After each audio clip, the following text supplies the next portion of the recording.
అంటున్నారు. లంచ్ చేశారా తెలుగు? శశి తన పేరు శశి, శశి సుకుమార్ బిట శశి.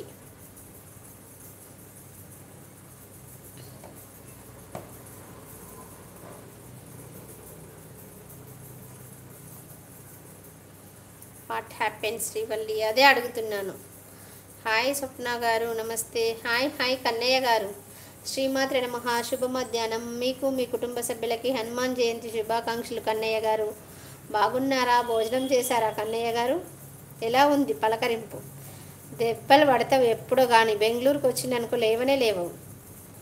శశి గారు అంటున్నారు. ఓకే హాయ్ సుకుమార్ అన్నయ్య అంటుంది దివ్య. ఏంటి అక్క డల్గా ఉంది ఫేస్ ఈరోజు? అవునా, పర్వాలేదా? ఏమో రాత్రి ఎందుకో నిద్ర పట్టలేదు, తినలేదు, సరిగ్గా తినలేదు, ఆకలేసి నిద్ర పట్టలేదు. 3:30 తర్వాత నిద్రపోయాను, అందుకే ఇలా డల్ అయిపోయింది. పర్వాలేదు. హాయ్ కన్నయ్య బ్రో, హనుమాన్ జయంతి శుభాకాంక్షలు. Thank you, same to you Kannayya గారు. బాగుందా? మంచిగుందా?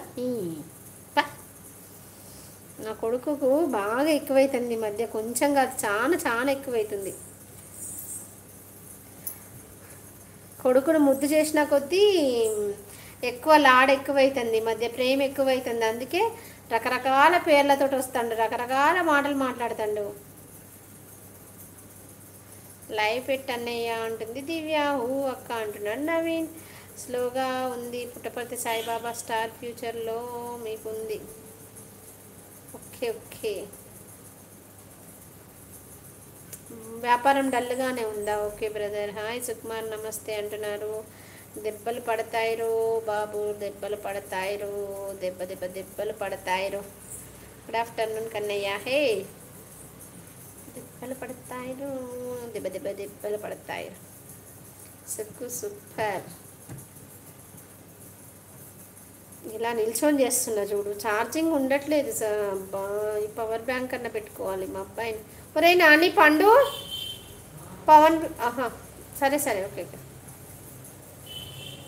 పవర్ బ్యాంక్ ఛార్జింగ్ పెట్టాలరా. ఇది ఛార్జింగ్ 1 అవర్ కూడా రాలేదు కాదురా.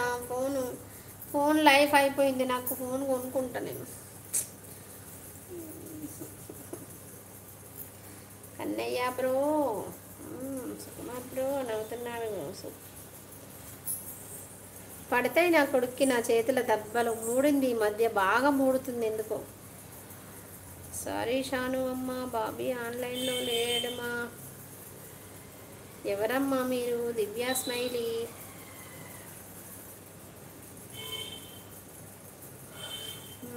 స్వప్న గారు happy birthday. Thank you so much. Happy birthday to you Kannayya గారు. మీకు మీ కుటుంబ సభ్యులకు కూడా హ్యాపీ బర్త్డే టు యూ అందరికీ. ఎంత కష్టం వచ్చిందక్క నీకు, మరి ఏం చేద్దాం, తప్పదు. How are you? లంచ్ చేశారా దివ్య గారు? వాయమ్మో నేను అడిగానా? ఫస్ట్ శాలరీలో ఏం కొనుక్కోలేదు తెలుసా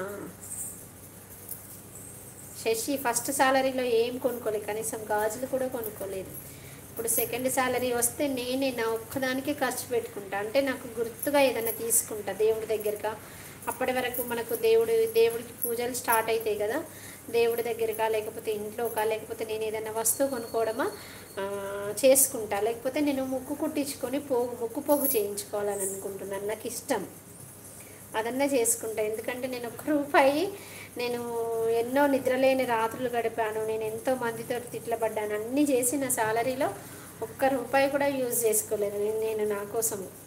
అందుకే ఈసారన్నా నేను వాడుకోవాలి. నేను కష్టపడుతున్నాను, ఎంత కష్టపడుతున్నాను, తిట్లు పడుతున్నాను. ఒక్కొక్కసారి అసలు ఏడ్చిన రోజులున్నాయి, నవ్విన రోజులున్నాయి, కష్టపడ్డ రోజులున్నాయి. నాకంటూ ₹1 ఖర్చు పెట్టుకోకూడదా అని ఆలోచన వచ్చి ఈసారి మట్టుకు మాత్రం నేను అదే ఏదో ఒకటి నా కోసమే, ఎవ్వరికి ₹1 ఇవ్వను, నా కోసమే ఖర్చు పెట్టుకుంటాను. నేను ఇంట్లో వాళ్ళకు కూడా ఫస్ట్ సాలరీలో ఇచ్చాను, నాకు కావలసిన వాళ్ళకి కొంచెం ఇచ్చాను. అలా అయిపోయింది. ఇంకా అందుకే ₹1 అన్న కనీసం గాజులు స్టిక్కర్ ప్యాకెట్ కూడా కొనుక్కోలేదు నేను ఫస్ట్ సాలరీతో. స్టిక్కర్ ప్యాకెట్ ఎంత? ₹10. గాజులు, కాఫీ గాజులు ఎంత ఉంటాయి? ₹20 డజన్ ఉంటాయి. అవి కూడా కొనుక్కోలే. మాయమ్మో నేను అడిగాను. ఓకే శశి డియర్ ఏం చేస్తున్నావు, ఏం తిన్నావు? ఎండాకాలం శుభాకాంక్షలు స్వప్న గారు. మీకు కూడా, మీకు మీ కుటుంబ సభ్యులకి ఎండాకాలం